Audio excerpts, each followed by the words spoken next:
எல்லாருக்கும் வணக்கம். எல்லோரும் எப்படி இருக்கீங்க? இன்றைக்கி நான் கரியா பழத்தை பற்றி தான் சொல்ல போகிறேன்.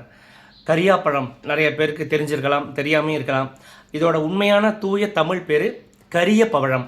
அதாவது சோத்து கத்தாழை இருக்குல்ல, பார்க்குறதுக்கு மேலே பச்சையாக இருக்கும், உள்ளே அதோட ஜெல்லு கண்ணாடி மாதிரி டிரான்ஸ்பரண்ட்டாக ஒயிட் கலரில் இருக்கும். இது சோத்து கத்தாழை. இந்த சோத்து கத்தாழை ஜெல்லை பதப்படுத்தி செய்யப்படுறது தான் இந்த கரிய பழம். இதோட தூய பேர் கரிய பழம். பட் கலவுக்கையில் நம்ம பேச்சு வழக்கில் இது கரியா பழம் அப்படின்னு சொல்கிறோம். நம்ம நாட்டு மருந்து கடையில் போய் வாங்கணும், ஒரு 30 ரூபாய்க்கு கொடுங்க, ஒரு 50 கிராம் கொடுங்க, 100 கிராம் கொடுங்க, இந்த மாதிரி ஒரு பேப்பரில் மடித்து கொடுப்பாங்க. இப்படி தான் இருக்கும் அந்த கரிய பழம். கரிய பழம் அப்படின்னு சொல்கிற கரியா பழம் இந்த மாதிரி ஒட்டிக்கிட்டு இருக்கும். இதை பிச்சு எடுத்துடும். இந்த மாதிரி இங்கே வருங்க, நம்ம தாறு மாதிரி இருக்கும்.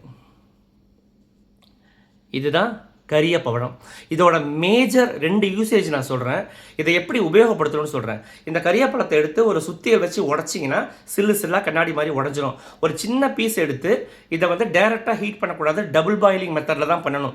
அதாவது ஒரு தோசைக்கல் அடுப்பில் போட்டு ஹீட் பண்ணிவிட்டு அந்த தோசைக்கல் மேலே ஒரு சின்ன கிண்ணத்தில் இந்த ஒரு பீஸ் கரிய பழம் துண்டு போட்டு இது முழுகிற அளவு கொஞ்சோண்டு தண்ணி ஊற்றுனீங்கன்னா இந்த ஹீட்டில் இது அப்படியே பொங்கி கரைஞ்சி கொலன்னு கருப்பு கலர் பேஸ்ட்டாக வரும்.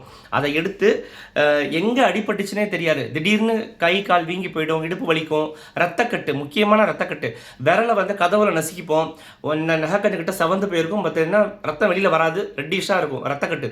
இந்த மாதிரி ரத்தக்கட்டு, வலி, வீக்கம், எங்கெங்கெல்லாம் நம்ம உடம்புல வலி இருக்கோ, வீக்கம் இருக்கோ, ரத்தம் கட்டி இருக்கோ, அங்கெல்லாம் இந்த கரிய பழத்தை எடுத்து இந்த மாதிரி டபுள் பாயிலிங் மெத்தடில் அதை உருக்கி அந்த பேஸ்ட் எடுத்து நீங்கள் கையில் காலில் வலி இருக்கிற இடத்துல தடவிட்டு வந்தீங்கன்னா, நைட்டு தடவிட்டு படுத்திங்கன்னா காலையில் சரியாக போய்டும். ஸோ இது ஒரு யூசேஜ்.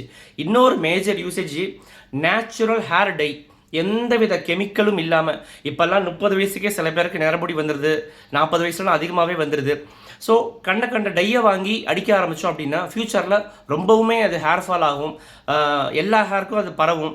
ஸோ இந்த கரிய பழத்தோட துண்டை எடுத்து டபுள் பாயிலிங் மெத்தடில் அதை உருக்கி அதை கொஞ்சம் ஆற விட்டுட்டு அதை நம்ம ஒரு ப்ரஷ் எடுத்துகிட்டு நம்ம நிறையா பார்ட்டிஷன் எடுத்து நம்ம தலை ஃபுல்லாக மீசை தாடி எங்கெங்கெல்லாம் ஒயிட் ஹேர் இருக்கோ அங்கெல்லாம் வச்சுட்டோம்னா உடனடியாக அந்த கருப்பு மாறாது. இப்போ மாதத்தில் 2 வாட்டி நீங்கள் ஹேர் டை போடுறீங்க, சலூன் போய் போடுறீங்க அப்படின்னா இந்த கரிய பழத்தை யூஸ் பண்ணி நீங்கள் டை அப்ளை பண்ணிங்கன்னா உங்கள் ஹேரும் டேமேஜ் ஆகாது, ஹேருக்கும் ரொம்ப ஹெல்த்தி, மறுபடியும் அது நினைக்காது, 3-4 மாதத்துக்கு இது தாங்கும். ஸோ இந்த கரிய பழம் விட்டுறாதீங்க. யாருக்காவது ரத்தங்கட்டு அடிபட்டுருச்சு, கண்ணி போயிருக்கு, வலிக்குது, காரணமே இல்லாமல் ஒரு இடத்துல வலிக்குதுன்னா இந்த கரிய பழத்தை வாங்கி போடுங்க. அதே மாதிரி ஹேர் டையாகவும் யூஸ் பண்ணுங்கள். இன்னொரு நல்ல தகவலோடு அடுத்த வாட்டி பார்க்குறேன். Bye bye.